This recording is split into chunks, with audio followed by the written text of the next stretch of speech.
Clara's life was built on two things: scrubbing and silence. As a live-in maid at the imposing Sterling manor, she was an invisible fixture, blending into the antique wood and marble. It was the only way to safeguard her meticulously constructed facade. But anonymity was a luxury she lost the moment the Sterling brothers decided she was no longer furniture. Julian, the eldest, was the cold, controlling heir, all sharp suits and sharper glares. He saw Clara as an inconvenient problem, someone too beautiful for the staff quarters. His voice, deep and laced with inherent authority, cornered her in the library one rain-slicked afternoon. "Maids are paid to work, not to distract," he'd clipped, his eyes sweeping over her plain uniform with an intensity that felt less like disapproval and more like a possessive claim. Then there was Ethan, the rebellious second son. Ethan saw her as a defiance of his father's rigid world. He was all easy smiles and reckless charm, seeking her out in the shadows of the kitchen or the sunlit greenhouse, filling the empty spaces in her schedule with whispered jokes and shared secrets. He challenged the class divide with every casual touch.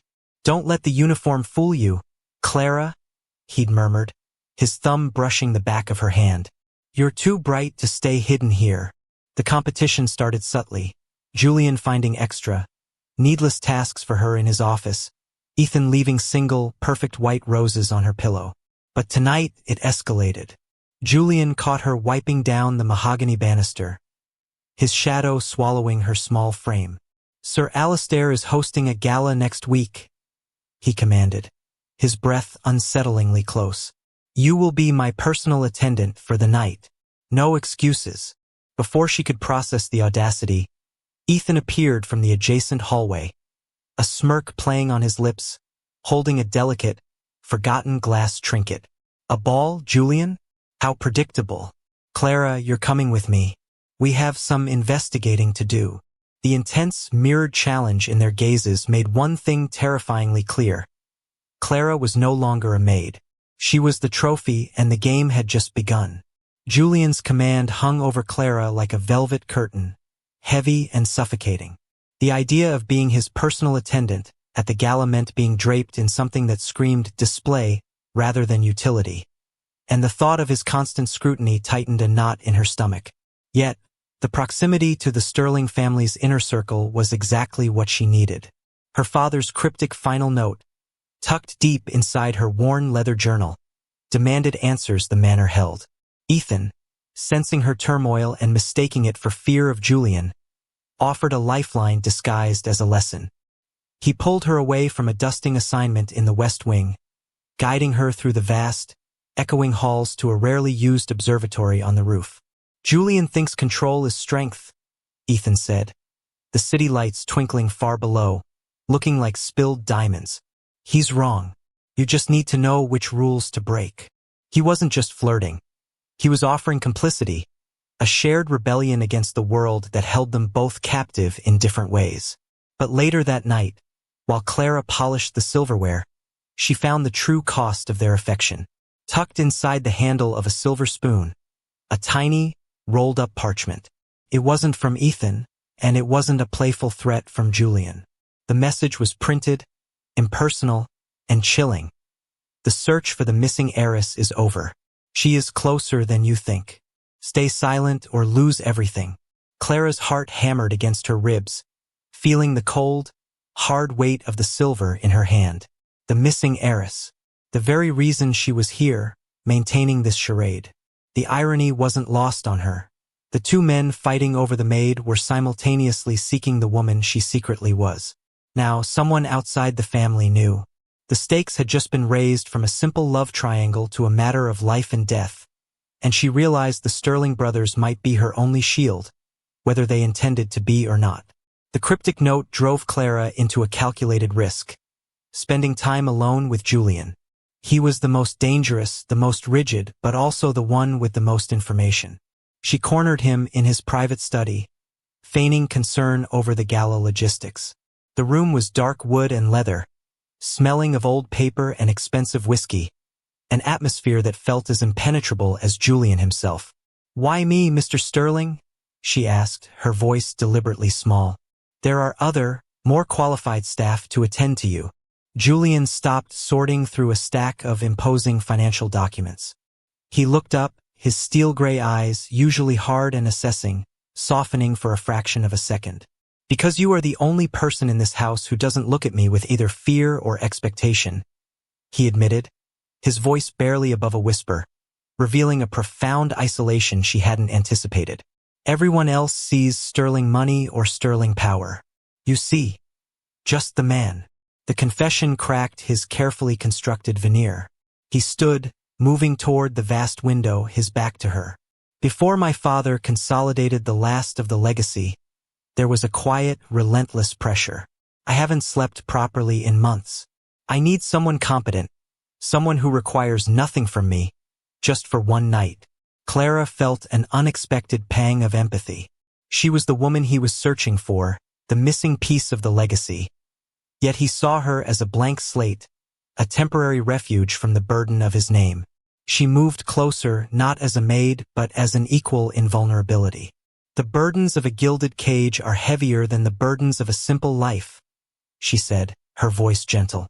He turned swiftly, catching her gaze, his proximity an electric shock. Perhaps, he countered, leaning in until the space between them was charged with unspoken things.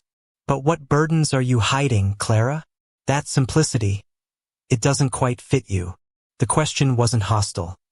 It was dangerously observant, and it left Clara scrambling for air, her carefully built composure finally beginning to fracture under the heat of his unexpected intimacy. Ethan's methods were always more direct, less guarded than his brother's. He didn't want to talk about the family legacy. He wanted to destroy it. He believed Clara was being exploited by his father and brother, and he offered her a key to the estate's oldest archive, hidden beneath the ballroom. It's where Sir Alistair keeps the family secrets, he told her, his hand warm over hers as he passed the brass key. Find something they value, and we'll use it to buy your freedom. Descending into the archive was like stepping into a mausoleum of wealth. Dust motes danced in the single beam of light filtering from a great, illuminating rows of heavy leather-bound ledgers. Clara wasn't looking for leverage. She was looking for her family. Deep within a cabinet labeled the Meridian Acquisition, she found a folder containing an old, faded photograph. It was her mother, taken 20 years ago, standing next to Sir Alistair Sterling, both looking younger and strikingly similar to the Sterling brothers. Underneath the photo was a birth certificate. The name on the certificate wasn't Clara, but Clarissa Meridian Sterling, and the mother's name matched her own. The twist wasn't just that she was the heiress. It was that her mother had been actively involved in the family, making her identity not a secret from the world, but a deliberate erasure by the Sterlings. She was the last piece of the Meridian legacy they needed to secure their fortune, and the two brothers were trying to win her heart while simultaneously trying to find her. A floorboard creaked above. Someone was coming. Clara shoved the documents back, but as she scrambled to close the cabinet, the distinctive sound of an expensive leather shoe echoed on the stairs. It wasn't Ethan's light tread, nor was it the heavy, deliberate step of Julian. This was someone new, someone with a predatory purpose, and Clara knew, with a terrifying certainty, that she had been followed down into the dark. Clara narrowly escaped the archive, slipping past a figure who smelt faintly of expensive cologne and fear. The near-miss solidified two things. Her identity was compromised, and she needed to trust one of the brothers, and fast. The gala was tonight, and it was her last chance to act before the mystery pursuer made their move. The dual nature of her situation came to a head moments before the ball. Ethan found her first, waiting in the servants' passage, holding a simple but stunning necklace, an intricate silver compass. Take this, he urged, his voice intense. It's a guide. If you wear it, you'll remember who you are when they try to tell you who you should be. It was a heartfelt plea to defy the Sterling world, an attempt to anchor her to the idea of a life with him, free from the shackles of their fortune.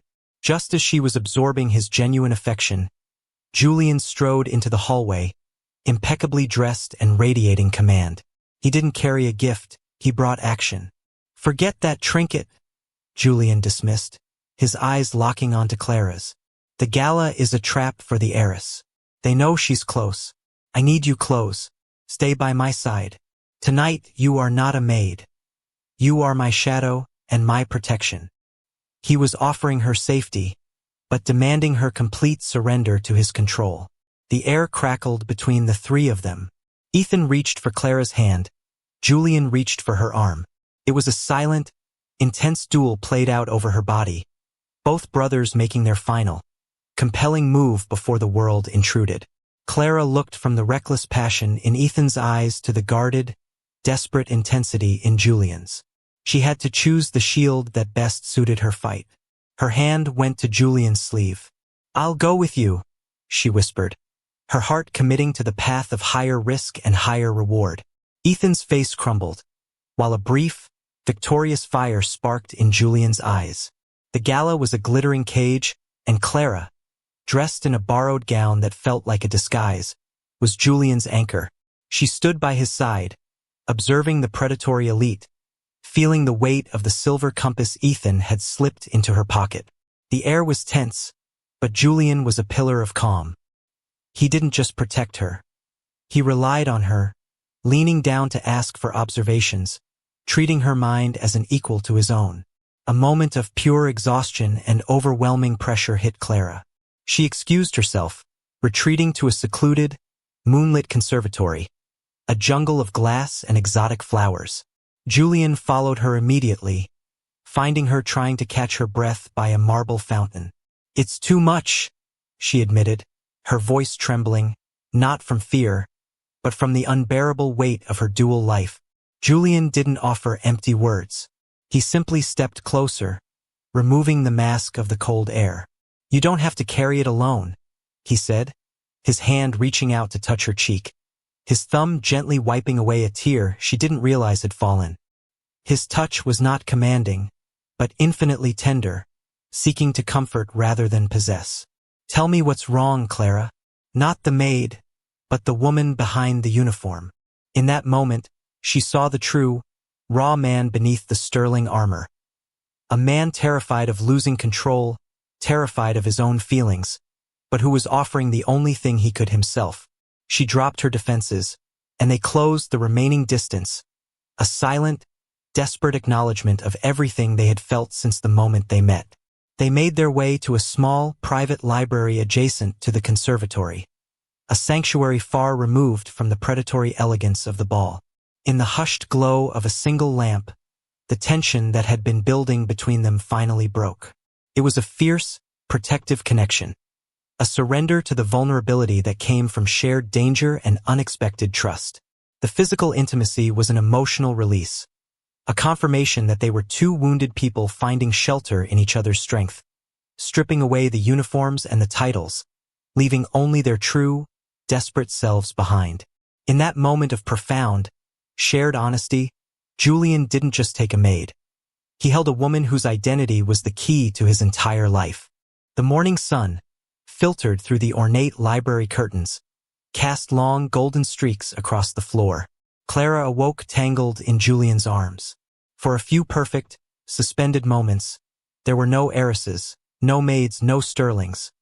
Only the weight of his arm, the steady beat of his heart against her ear, and the terrifying, beautiful simplicity of being loved. Julian stirred, his eyes opening slowly, a rare, unburdened smile spreading across his face.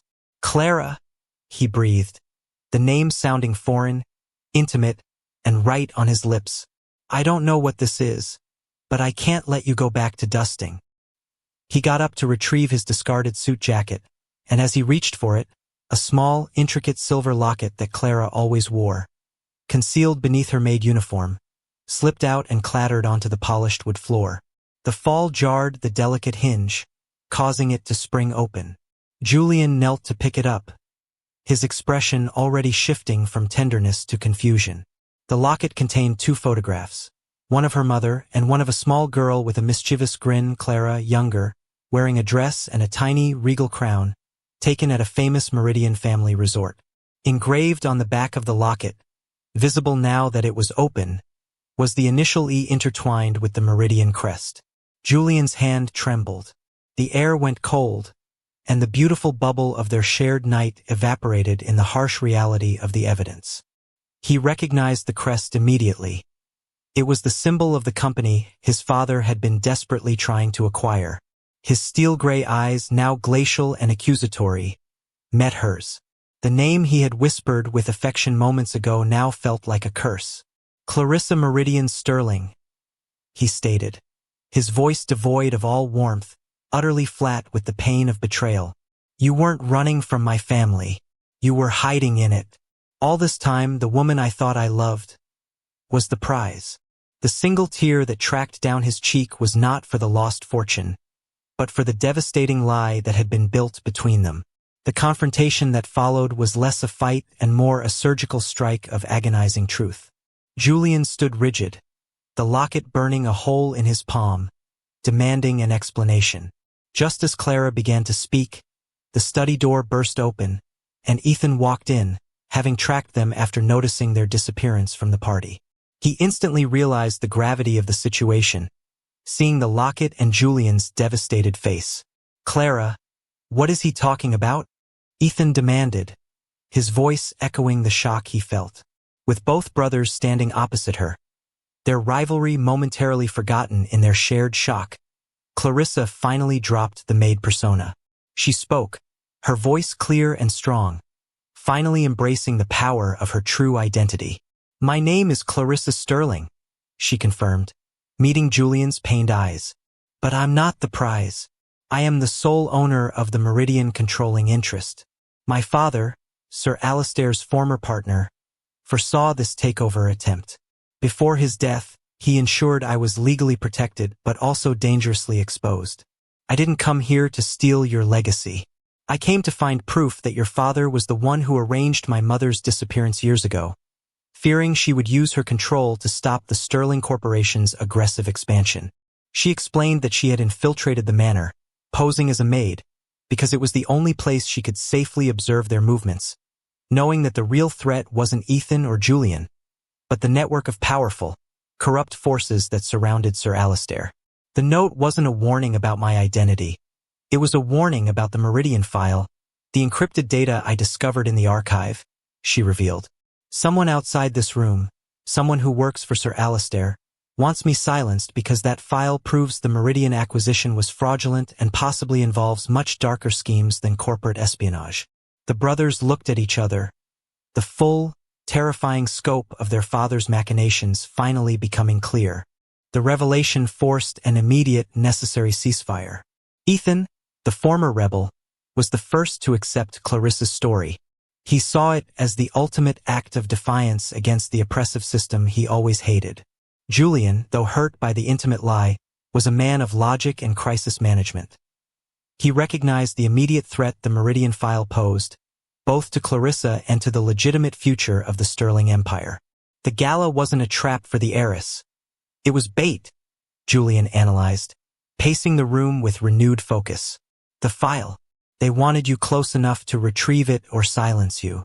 Who was the man you saw in the archive?" Clara described the fleeting figure, and Ethan's face tightened. "That's Rupert, Sir Alistair's chief legal counsel. He's always been too slick, too loyal." The love triangle was momentarily forgotten, replaced by a triad of urgent planning. Julian's cold, methodical mind was now applied to defense, and Ethan's rebellious connections provided the necessary means for evasion. Julian set up a complex, multi-layered security system around Clara, now Clarissa, using his corporate contacts, while Ethan arranged for a private escape route, leveraging his connections outside the Sterling world. "We have to move the file tonight before Rupert reports Sir Alistair," Julian instructed, his voice low and tense. "We'll draw attention away from the manor. Clarissa, you need to be safe." The air was still charged with emotional intensity, but the competition had transformed into a unified, protective force. As Julian outlined the escape plan, their hands brushed, and the connection was undeniable. It was forged now not just in stolen intimacy, but in shared purpose and impending danger. They weren't fighting for a maid's affection anymore. They were fighting together to protect the truth, the legacy, and the woman who was the key to both. The plan was a success. Using Ethan's covert route and Julian's decoy maneuvers, Clarissa, now fully embracing her identity, managed to upload the encrypted Meridian file to the authorities, exposing the full extent of Sir Alistair's fraudulent dealings and the quiet malice behind his empire building.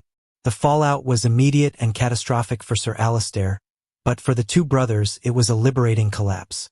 Ethan, the former rebel, felt free from the shadow of his father's tainted wealth, while Julian, the heir, was finally free to build something clean and honest. The threat was neutralized, and the three stood together on the balcony of a neutral penthouse, watching the morning news cover the scandal. The love triangle, however, needed its final resolution. Ethan stepped forward, his expression open and genuine. "You didn't need to choose between us to survive, Clarissa. You chose the truth. But if you choose me now, we can build a life that's utterly unconventional, miles away from this name." Julian, standing straighter, offered a different path. "I lied to myself. I wasn't just attracted to the maid. I respected the resilience of the woman who could walk into my life and challenge everything I knew. I have nothing left but the prospect of starting over, honestly. If you choose me, we won't run. We will stay, and we will rebuild the Sterling name, together into something worthy of your trust." Clarissa looked at Ethan, grateful for his warmth and the easy freedom he offered. Then she looked at Julian, the man who had seen her vulnerability and offered his own, the man she had loved in the quiet shelter of the storm. She saw the true weight of responsibility in his eyes, but now it was tempered by honesty. She reached for Julian's hand. "We rebuild," she said simply. "Together." Ethan smiled, a genuine, loving farewell. "I get it. Go build your empire, sis." The word sis was a small, knowing acknowledgement of their shared fight. He gave her a hug and promised to be the best business partner and uncle the Meridian Sterling Corporation could ask for. Clarissa and Julian stepped forward, hand in hand, looking out over the city. She was no longer a maid or a prize, but the CEO and the partner. They had reconciled the love found in a lie with the future built on the truth, ready to face the world as equals, having found a bond that was stronger than any secret. Please like this video and subscribe for more videos like this.